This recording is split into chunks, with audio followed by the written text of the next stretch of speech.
কাম নাই? সারাক্ষণ থেকে বন্ধু বান্ধবদের সাথে আড্ডা দিতে থাকেন, এগুলো তো ভালো ছেলের লক্ষণ না। বিয়ে করতে হবে না আপনাকে, বউ পালতে হবে না।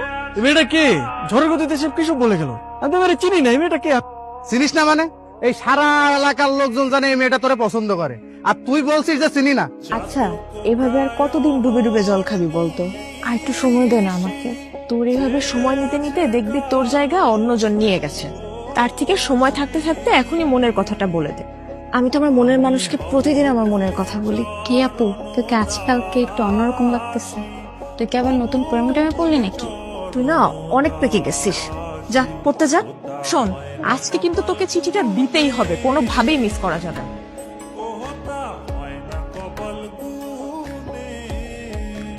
আমি কইছিলাম না, মেয়েটা কিন্তু আজকে আইছিল কিছু একটা বলার জন্য। আরে কি বলবে আমারে?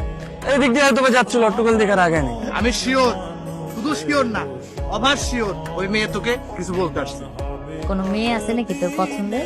তাহলে আমি বিয়ের প্রস্তাব নিয়ে যাই, তোর বিয়ে দিয়ে আমি তোর দুলাভাইয়ের কাছে মালয়েশিয়া চলে যাই। আমার বিয়ে নিয়ে তোমার তো মাথা ব্যথা কেন? আর তোর সমস্যাটা কি বিয়ে করতে আমার, সেটা বলতো।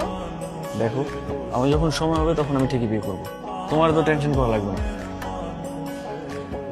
আপনি তো আমাকে ভালোই ফলো করেন, কিন্তু কিছু বলেন না। আমি আপনাকে ফলো করি সেটা আপনি জানেন কি করে? তার মানে আপনি আমারে ফলো করেন? তলে তলে এত করেছে। আরে মানুষ মানুষকে দেখে না রাস্তা বের হইলে? ওই দেখা আর কি। প্রেম টেম করেন নাকি? প্রেম করি নাই, কিন্তু প্রেমে পড়ছি। আপনি কি কিছুই বুঝেন না? না বুঝাইলে বুঝবো কিভাবে? আই ওটো আসেন তো। আপনারা তো রাগ করে ফেললেন।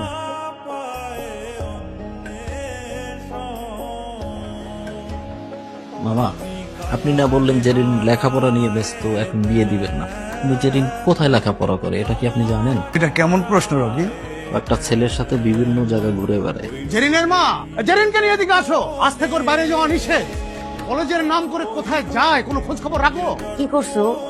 একটা ছেলের সঙ্গে মেলামেশা করে বেড়ায়। জেরিন কোথায়? ওরে বেশ কয়েকদিন ধরে দেখতেছি না, ও কই? আমিও তো বলতে পারতেছি না ওর কি হয়েছে। ও তো ফোনও ব্যবহার করে না যে ওর একটা খোঁজ নিব। দেখো, নেহাল তোমার বান্ধবীকে অনেক পছন্দ করে। আমার বান্ধবীও তো আপনার বন্ধুকে অনেক পছন্দ করে, কিন্তু সমস্যা তো আপনাদের। আপনারা কেউ কাউকে কিছুই বলেন না। সেদিন এত সুযোগ করে দেওয়ার পরও কেউ কাউকে কিছুই বলতে পারলেন না আপনারা। একটা মানুষ যদি তার মনের কথা না বলে কিভাবে বুঝবো?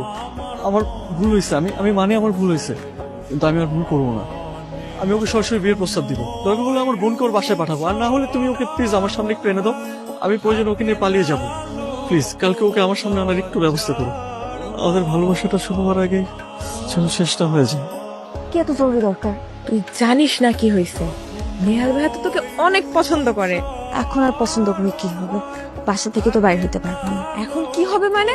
তোরা দুজন বাসায় কথা বলবি? এখন বাসায় কথা বলার লাভ আছে? রকি ভাই যে কাণ্ডটা করছে, না দিবে আমার বাসা থেকে বাইরে হইতে, না পারবো তার সাথে কথা বলতে। আমার তো বাসার মধ্যে আটকায় রাখছে।